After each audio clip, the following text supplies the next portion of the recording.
Friends, आज हम पढ़ने वाले हैं 9th क्लास चैप्टर 2 जिसका नाम है भारत का भौगोलिक स्वरूप। मतलब भारत का जो भौगोलिक स्वरूप है वो या फिर भौतिक स्वरूप है वो किस प्रकार का है, आज हम इस चैप्टर में पढ़ने वाले हैं। ठीक है, तो हम देखते हैं हमारा पहला क्वेश्चन।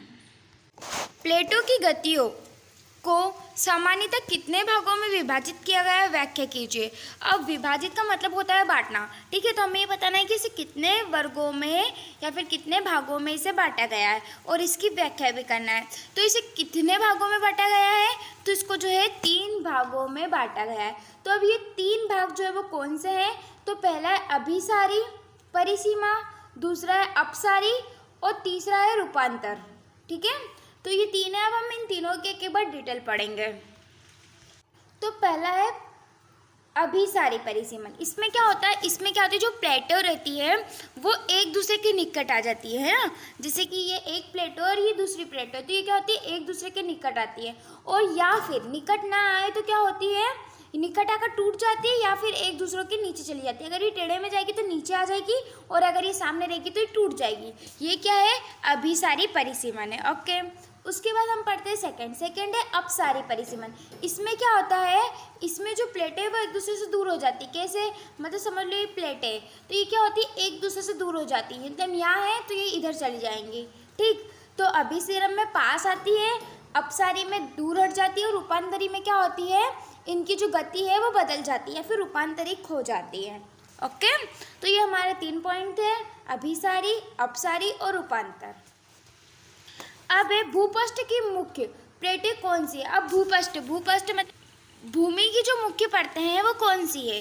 ठीक है, तो हमें बताना है, पहली है यूरेशियन प्लेटें, इंडियन प्लेटें, अफ्रीकन प्लेटें, उत्तरी अमेरिकन प्लेटें, दक्षिण अमेरिकन प्लेटें और अटलांटिका प्लेटें और हिंद प्रशांत महासागरीय प्लेटें।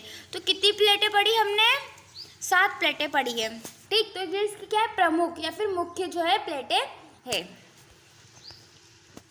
हिमाद्री की 3 प्रमुख विशेषता बताना है। ठीक है, उसके हमें 3 विशेषता बताना है। तो हम पहली विशेषता लिखेंगे।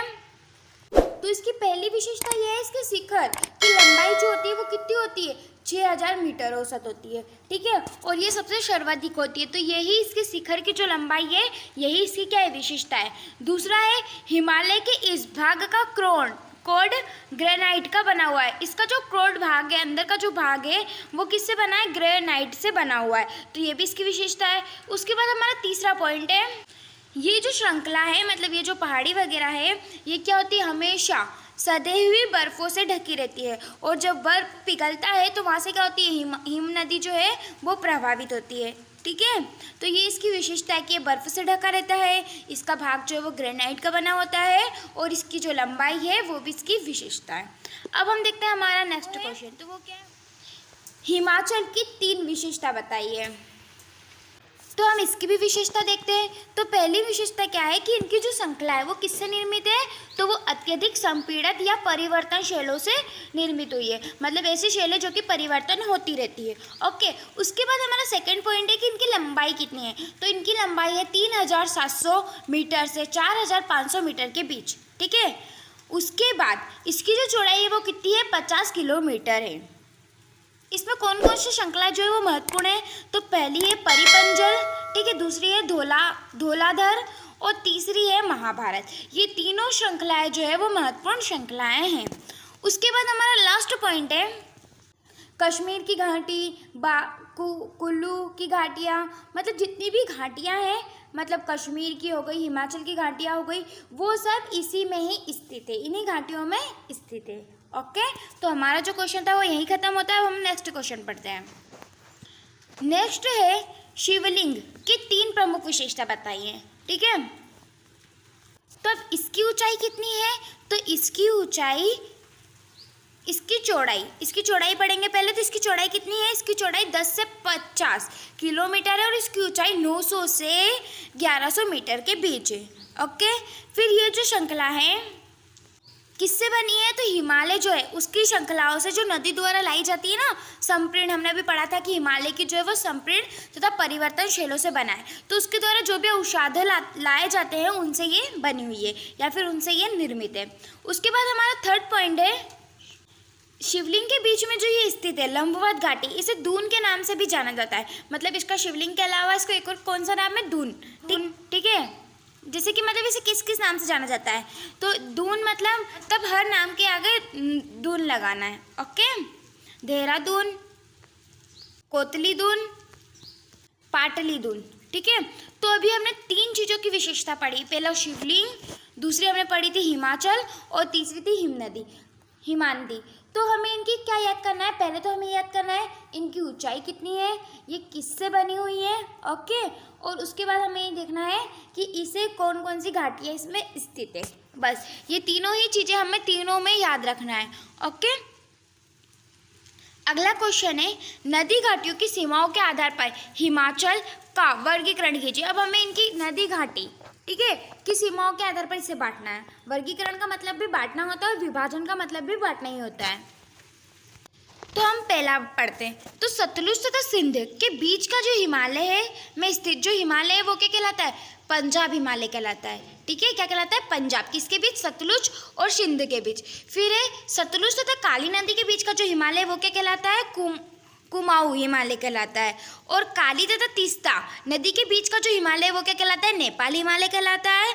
और तीस्ता तथा दिहग नदी के बीच का जो हिमालय है वो असम हिमालय कहलाता है। तो हमने इसमें कितने हिमालय पढ़े? 4 हिमालय पढ़े।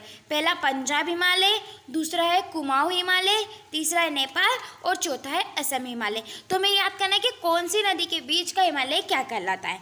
ओके, उसके बाद हमारा अगला क्वेश्चन है उत्तरी जो मैदान है उसको मोटे तौर पे, ठीक है, मतलब ऊपर ऊपर से, मोटे तौर का मतलब होता है ऊपर ऊपर से, कितने भागों में विभाजित किया गया है। मतलब कि ये पूछ रहा है वो कि उत्तरी जो मैदान है उसको कितने भागों में बांटा गया है। ठीक है, तो हम इसका आंसर पढ़ते हैं। सिंध तथा उसकी सहायक नदी। अब सिंध की सहायक नदी 5 आपको पता होगा। पहली है झेलम, चिनाब, रावी, व्यास और सतलुज। तो इसका जो मैदान है, इसका अधिकतर जो दुआब का निर्माण करती है, ये मैदान क्या करती है? अधिकतर दुआब का निर्माण करती है। दुआब क्या होता है? तो ये ऐसा भाग होता है जो कि नदियों का पानी द्वारा निर्मित होता है। ठीक है, तो ये क्या कहलाता है? ये पंजाब का मैदान कहलाता है। और इसका जो अधिकांश भाग है वो कहाँ पर आता है? पाकिस्तान में आता है। ठीक है, और पाकिस्तान में आता है, और पाकिस्तान और भारत के बीच जो सिंधु समझौता भी हुआ है। ठीक है, आपको पता होगा इसके बारे में। उसके बाद हमारा नेक्स्ट पॉइंट है गंगा, घेघर तथा तीस्ता नदी के बीच का जो भाग है, ठीक है, इसके बीच जो स्थित है वो क्या कहलाता है? गंगा के मैदान के नाम से जाना जाता है। और इसके जो क्षेत्र है वो कहाँ पर आता है? भारत के राज्य आते हैं इसमें।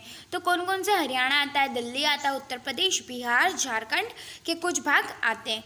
उसके बाद है ब्रह्मपुत्र का क्षेत्र विशेषतर असम का मैदान कहलाता है। मतलब ब्रह्मपुत्र की नदी जो भी है उसका जो क्षेत्र है वो क्या कहलाता है? असम का कहलाता है।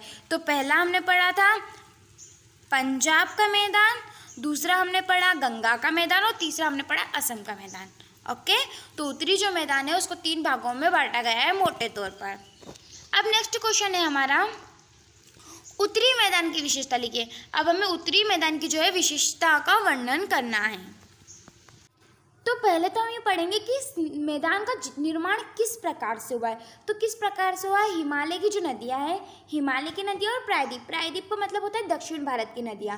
ठीक है, तो इसके द्वारा जो जोड़ों मिट्टी लाई जाती है, ठीक है, उसके कारण ही इसका निर्माण हुआ है। तो किसके कारण हुआ है? हिमालय की नदियाँ और प्रायद्वीप की नदियाँ। उसके बाद इसका जो विस्तार है वो 7 लाख वर्ग किलोमीटर है। कितना वर्ग किलोमीटर तक है? इसका विस्तार कहाँ तक फैला हुआ है? 7 लाख वर्ग किलोमीटर तक। ओके, अब इसकी लंबाई कितनी है? तो इसकी लंबाई 2400 किलोमीटर है। ठीक है, और इसकी चौड़ाई कितनी है? इसकी चौड़ाई 240 किलोमीटर से 320 किलोमीटर की चौड़ाई है। तो हमने यहाँ पर क्या पढ़ा? सेकंड पॉइंट में इसका विस्तार कितना है, इसकी लंबाई कितनी है और इसकी चौड़ाई कितनी है। और ये जो उत्तरी मैदान का भाग जो है ये अत्यधिक उपजाऊ माना जाता है, मतलब फसल के लिए अच्छा माना जाता है क्योंकि ये जोड़ों मिट्टी से निर्मित रहता है। ओके, यह मैदान भारत का सघन भूभाग है। सघन का मतलब होता है घना, मतलब यहाँ पर घनी आबादी बसती है। क्योंकि यहाँ की जो मिट्टी है वो कैसी होती है? उपजाऊ होती है। ओके, उसके बाद हमारा लास्ट पॉइंट है इस मैदान की नदियाँ समुद्र में गिरते हुए डेल्टा का निर्माण करती है। मतलब इस मैदान की जितनी भी नदियाँ हैं वो जब गिरती है तो वो क्या बनाती है? डेल्टा बनाती है। इसके कारण यह क्षेत्र कैसा है? उपजाऊ है। तो हमारा जो क्वेश्चन है वो यही खत्म होता है। अब हम नेक्स्ट क्वेश्चन पढ़ते हैं। नेक्स्ट है प्रायद्वीप पठार की विशेषता। अभी हमने उत्तरी पठार पढ़ा था, प्रायद्वीप। प्रायद्वीप का मतलब होता है दक्षिण। दक्षिण जो पठार हैं, दक्षिण के जितने भी पठार हैं उनकी विशेषता हम पढ़ेंगे। तो आंसर देखते हैं।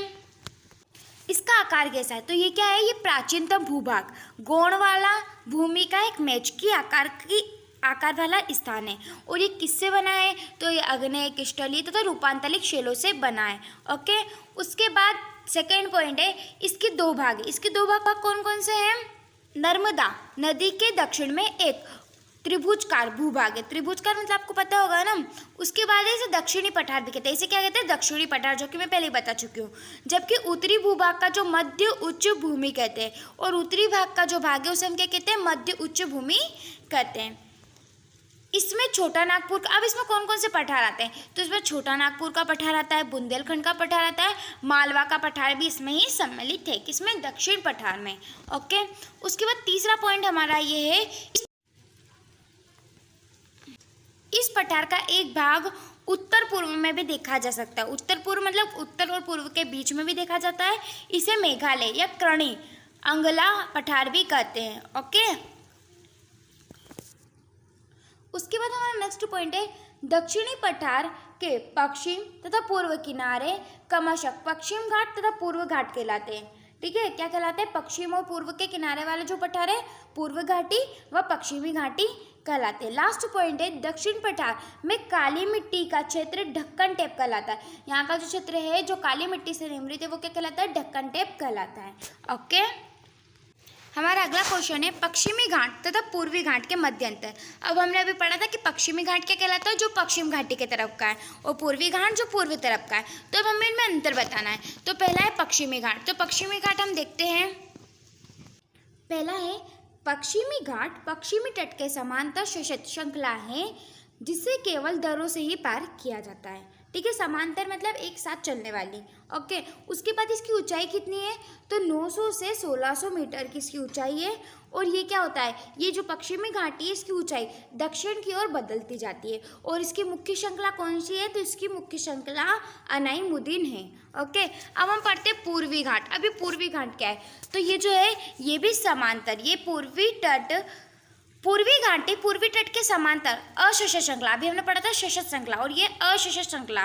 ठीक है, जिसे बंगाल की खाड़ी में गिरने वाली नदियों ने काट दिया है। और बंगाल में जितनी भी नदियाँ गिरती है उसने से क्या करा है? पूर्वी जो तट है इसे काट दिया। अब इसकी ऊंचाई कितनी है? तो इसकी ऊंचाई 600 मीटर है।